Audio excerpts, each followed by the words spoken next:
अस्सलाम वालेकुम dear students, I hope so आप सब खैरियत के साथ होंगे।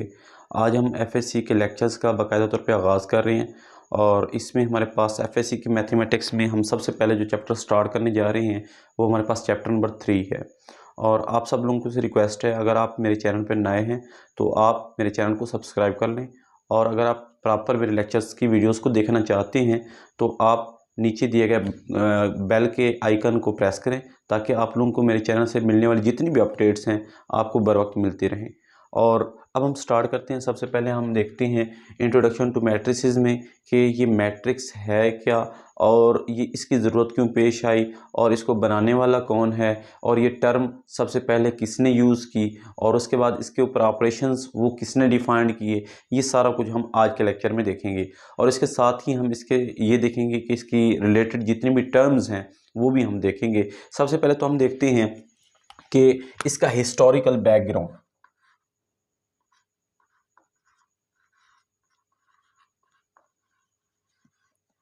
हिस्टोरिकल बैकग्राउंड हम देखेंगे कि इसका हिस्टोरिकल बैकग्राउंड क्या है। हिस्टोरिकल बैकग्राउंड के अंदर ये सारी चीज़ें आ जाती हैं कि मैट्रिक्स क्यों बनाए गए और बनाने वाला कौन था, इसको फर्स्ट टाइम यूज़ करने वाला कौन था। सबसे पहले तो जो मैट्रिक्स की जो हमारे पास इन्वेंशन है, जो मैट्रिक्स का वर्ड है, सबसे पहले हमारे पास एक इंग्लिश मैथमेटिशियन था जिसका नाम था James Sylvester. English mathematicians James Sylvester, इसने सबसे पहले मैट्रिक्स का वर्ड यूज़ किया और इसने ये वर्ड इन 1850 के अंदर ये वर्ड यूज़ किया। सबसे पहले जेम्स सिल्वेस्टर ने इस वर्ड को यूज़ किया। अब उसके बाद जेम्स सिल्वेस्टर का एक दोस्त था जिसका नाम था आर्थर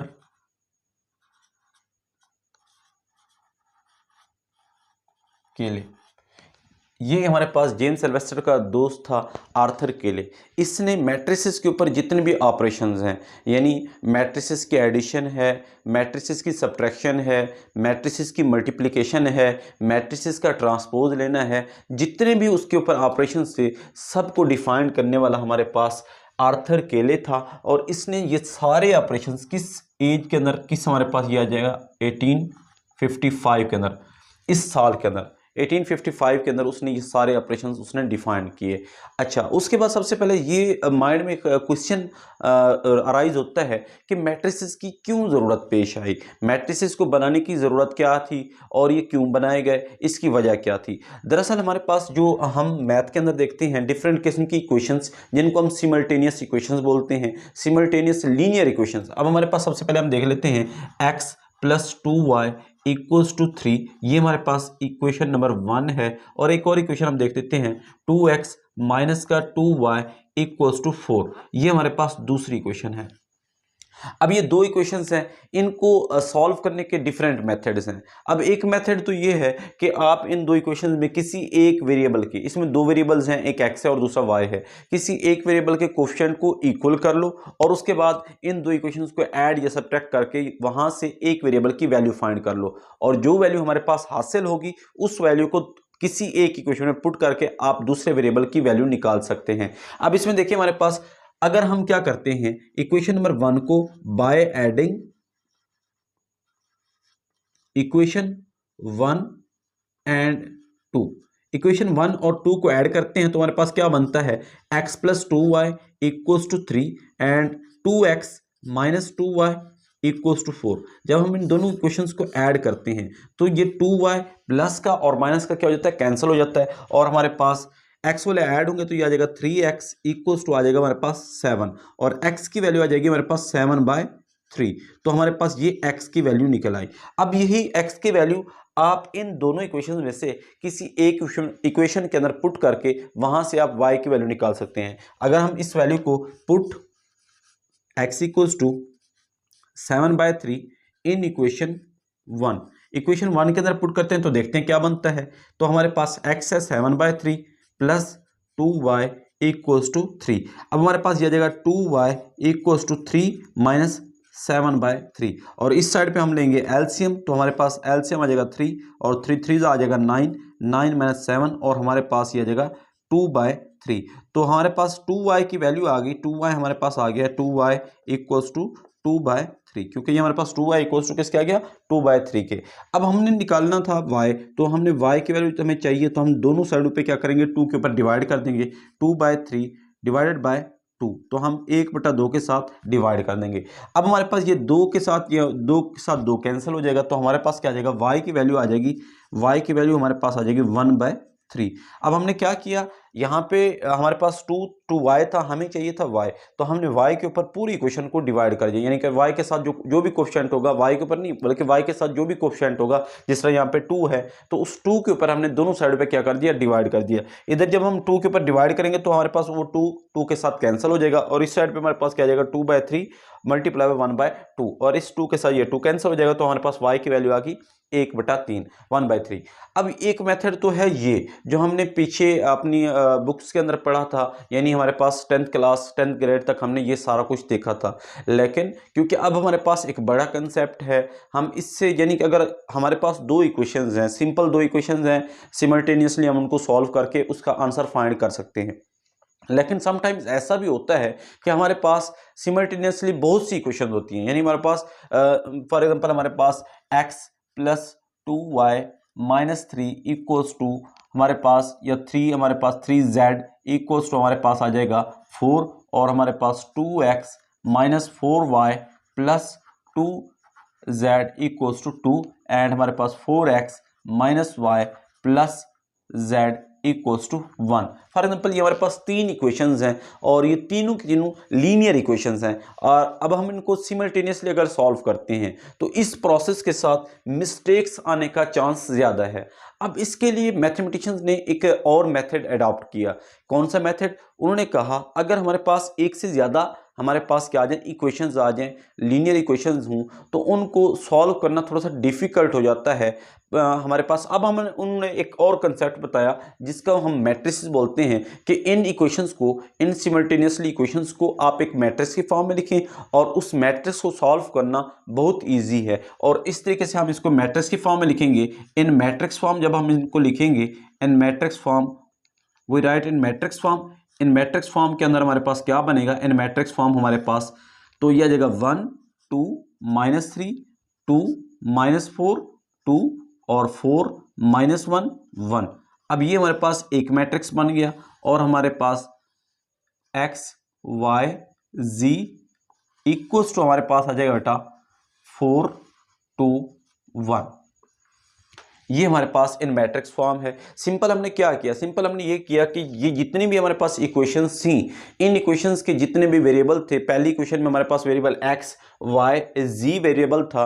अब हमने क्या किया, उनकी जो कोफिशिएंट्स हैं, पहला मैट्रिक्स जो हमने बनाया है इसको हमने क्या बनाया, सिर्फ कोफिशिएंट्स का मैट्रिक्स, यानी इन तीनों इक्वेशंस के कोफिशिएंट का मैट्रिक्स। अब इसमें एक चीज़ का आपने ख्याल रखना है कि आपने अरेंजमेंट लाजमी देखनी है, कि देखिए हमारे पास अगर x पहला वेरिएबल है, y दूसरा है, और z हमारे पास तीसरा वेरिएबल है, तो आपने इन इक्वेशन में ये अरेंजमेंट देखनी है कि पहले अगर यहाँ पे x है तो दूसरी जगह पे आपने x के वेरिएबल का कोफिशिएंट लिखना है, और यहाँ पे भी तीसरी इक्वेशन के x का कोफिशिएंट लिखना है। इधर हमने y का कोफिशिएंट लिखा, तो इधर भी हम क्या करेंगे, दूसरी इक्वेशन के y का कोफिशिएंट लिखेंगे, इधर हम तीसरी इक्वेशन के y का कोफिशिएंट लिखेंगे, और इधर हम z का कोफिशिएंट लिखेंगे, इधर हम दूसरी इक्वेशन के z का कोफिशिएंट लिखेंगे, इधर हम तीसरी इक्वेशन के z का कोफिशिएंट लिखेंगे, और इधर हमारे पास जितने भी वेरिएबल होंगे एक हम उसका मैट्रिक्स बना देंगे, जितने भी हमारे पास वेरिएबल यूज हो रहे होंगे। जिस तरह यहाँ पे इन इक्वेशंस के अंदर हमारे पास x y और z यूज हो रहा था, तो हम x y हमने z लिख दिया, इक्वल्स टू हमारे पास राइट हैंड साइड पे जितने भी हमारे पास नंबर्स थे, कांस्टेंट्स थे, हमने उनको लिख दिया 4 2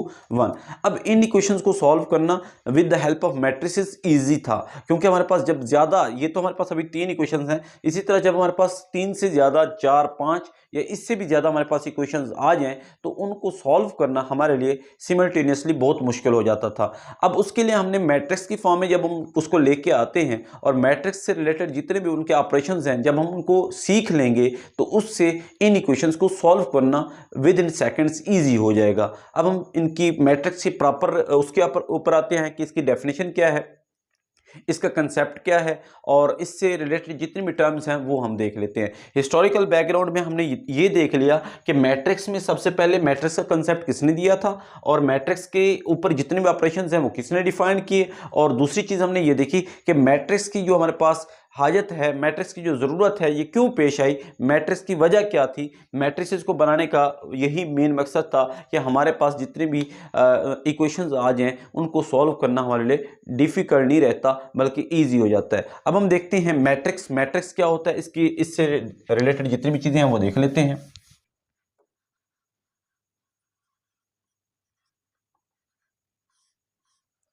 अब मैट्रिक्स क्या होता है इसके बारे में हम देखते हैं। मैट्रिक्स की सबसे पहले हम देख लेते हैं डेफिनेशन। डेफिनेशन हमारे पास इसकी देख लेते हैं कि इसकी डेफिनेशन क्या है। हमारे पास इसकी डेफिनेशन है बेटा, a rectangular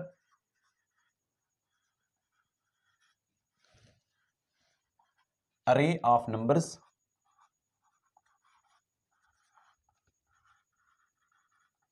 a rectangular array of numbers or symbols or alphabets enclosed by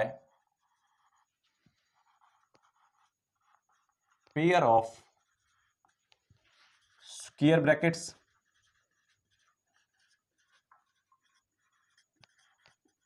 or parentheses is called matrix. ये हमारे पास इसकी प्रॉपर डेफिनेशन है, इसको हम देख लेते हैं। क्या ये हमारे पास डेफिनेशन है, वो कहता है अ रेक्टेंगुलर अरे ऑफ नंबर्स। सबसे पहले हमने इसको देखना है कि ये रेक्टेंगुलर अरे का वर्ड उसने यूज किया। रेक्टेंगुलर अरे का क्या मतलब है कि मुस्ततिली तरतीब। अरे का मतलब होता है तरतीब, अरे का क्या मतलब है हमारे पास, तरतीब। रेक्टेंगुलर अरे ऑफ नंबर्स, अब हमारे पास वो नंबरों की भी तरतीब हो सकती है। रेक्टेंगुलर अरे ऑफ नंबर्स, वो नंबरों की भी तरतीब हो सकती है। आर सैम्बल्स, वो हमारे पास सैम्बल्स यानी अलामतों की भी तरतीब हो सकती है। आर अल्फ़ाबेट्स, अल्फ़ाबेट्स हमारे पास जो इंग्लिश के हरूफ ताजी हैं ABC, ये हमारे पास अल्फ़ाबेट्स हो सकती हैं। ये हमारे पास मैट्रिसेस के जो हमारे पास rectangular array of numbers, or symbols, or alphabets enclose by. Enclose by का मतलब है कि आपने इनको बंद कर देना। इनक्लोज बाय का क्या मतलब है, बंद करना। इनक्लोज बाय, उनको बंद कर देना है किसमें, enclose by pair of square brackets. अब इसमें हमारे पास वो ये कहता है कि आप इन नंबर्स की जो तरतीब है इसको pair of square brackets. Square brackets कौन सी होती हैं, इसका कंसेप्ट भी देख लेते हैं। हमारे पास 3 टाइप की ब्रैकेट्स होती हैं। सबसे पहले तो ये जो ब्रैकेट है इसको हम बोलते हैं स्क्वायर ब्रैकेट। क्या बोलते हैं इसको, स्क्वायर ब्रैकेट। ये हमारे पास है बेटा स्क्वायर ब्रैकेट। और उसके बाद ये जो है ना बेटा, इसको हम बोलते हैं कर्ली ब्रैकेट।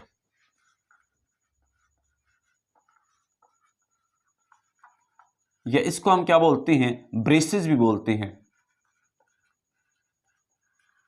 अब ये जो ब्रैकेट है इसको हम बोलते हैं पैरेंथेसिस।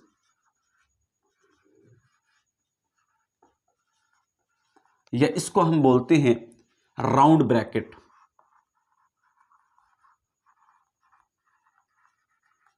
ये हमारे पास 3 टाइप्स की ब्रैकेट्स हैं। अब हमने क्या करना है, सबसे पहले वो कहता है rectangular array of numbers or symbols or alphabets enclosed by pair of square brackets. या तो आप उन नंबर्स को, उन सिंबल्स को आप बंद कर दो किसके अंदर, स्क्वायर ब्रैकेट्स के अंदर, यानी बड़ी ब्रैकेट के अंदर, स्क्वायर ब्रैकेट के अंदर। बॉक्स ब्रैकेट भी इसको बोलते हैं।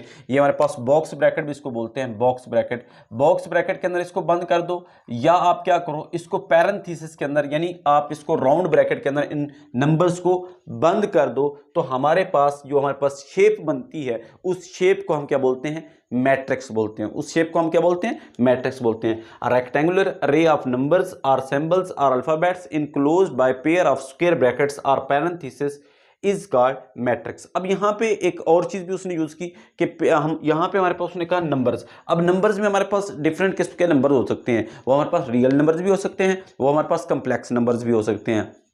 तो नंबर्स में हमारे पास दोनों नंबर्स पॉसिबल हैं। मैट्रिक्स के अंदर हमारे पास रियल नंबर्स भी हो सकते हैं और मैट्रिक्स के अंदर हमारे पास कंप्लेक्स नंबर्स भी हो सकते हैं। उसके बाद हम देखते हैं इसकी रिप्रेजेंटेशन। रिप्रेजेंटेशन का मतलब यह है कि हम मैट्रिसेस को कैसे डिनोट करते हैं, किससे जाहिर करते हैं। रिप्रेजेंटेशन, इसको हम कैसे जाहिर करते हैं। मैट्रिसेस को आमतौर पे matrices are usually denoted by capital alphabets.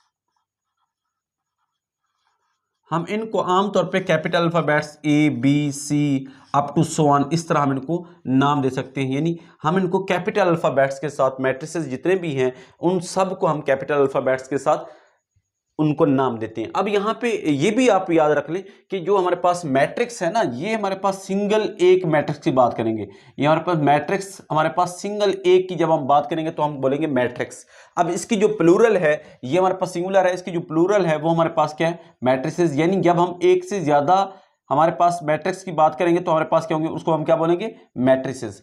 अब हमारे पास ये रिप्रेजेंटेशन है मैट्रिसेस को आमतौर पे हम किससे जाहिर करते हैं, बड़े हरूफ तहज्जी से।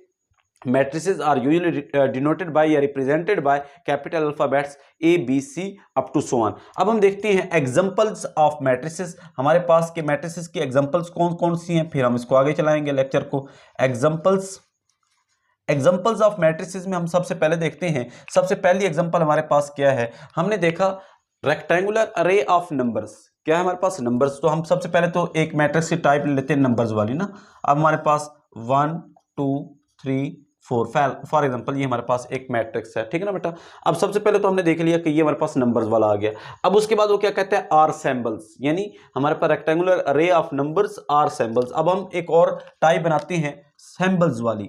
देखते हैं हमारे पास ये एक बी मैट्रिक्स है, ये आयोटा 0 माइनस आयोटा आयोटा, ये जो हमारे पास हैं ये भी क्या है, सैम्बल्स हैं। आयोटा हमारे पास कम्प्लेक्स नंबर का सिंबल है, अलामत है, तो ये हमारे पास सैम्बल्स वाला एक मैट्रिक्स आ गया। अब हम तीसरी टाइप देखते हैं। तीसरी टाइप में हमारे पास क्या है, हमारे पास rectangular array of numbers or symbols or alphabets. अब हमारे पास एक मैट्रिक्स बनाते हैं जिसमें अल्फाबेट्स हों, तो हमारे पास ये एक और मैट्रिक्स है ए बी सी डी, ये हमारे पास उसके अंदर क्या है बेटा, अल्फाबेट्स हैं। तो ये तीनों चीजें मैट्रिक्स की कैटेगरी आती हैं। मैट्रिक्स के अंदर हमने देख लिया कि हमारे पास रेक्टेंगुलर अरे ऑफ नंबर्स हो गया, आर सिंबल्स हो गया, आर अल्फाबेट्स हो गया, enclose by pair of square brackets. इनको आप पेयर ऑफ स्क्वायर ब्रैकेट्स के अंदर भी बंद कर सकते हो, आर पैरेंथेसिस, या इसको आप पैरेंथेसिस के अंदर भी बंद कर सकते हो। यानी हम इसको यूं भी लिख सकते हैं, ए इक्वल्स टू हमारे पास 1 2 3 4, पैरेंथेसिस के अंदर भी इसको बंद कर देते हैं और स्क्वायर ब्रैकेट्स के अंदर भी हम इनको बंद कर सकते हैं, ठीक है ना बेटा। तो ये हमारे पास मैट्रिक्स की बेसिक जो हमारे पास डेफिनेशन थी और बेसिक जो हमारे पास इसका कंसेप्ट था और इसका जितना भी हमने हिस्टोरिकल बैकग्राउंड पढ़ा, आज के लेक्चर में हमारे पास यहाँ तक कि इस लेक्चर को क्लोज करते हैं। नेक्स्ट लेक्चर में मैट्रिक्स से रिलेटेड जो बेसिक टर्म्स हैं, जिस तरह हमारे पास एलिमेंट्स ऑफ मैट्रिक्स हैं, रोज ऑफ मैट्रिक्स हैं, कॉलम्स ऑफ मैट्रिक्स हैं, आर्डर ऑफ मैट्रिक्स हैं, इसी तरह जितने भी हमारे पास इसके बेसिक कंसेप्ट्स होंगे, बेसिक डेफिनेशंस होंगी, वो हम नेक्स्ट लेक्चर में इंशाल्लाह देखेंगे। अगर यहाँ तक किसी बच्चे को समझ में ना आई हो तो वो कमेंट सेक्शन में ज़रूर बताएं और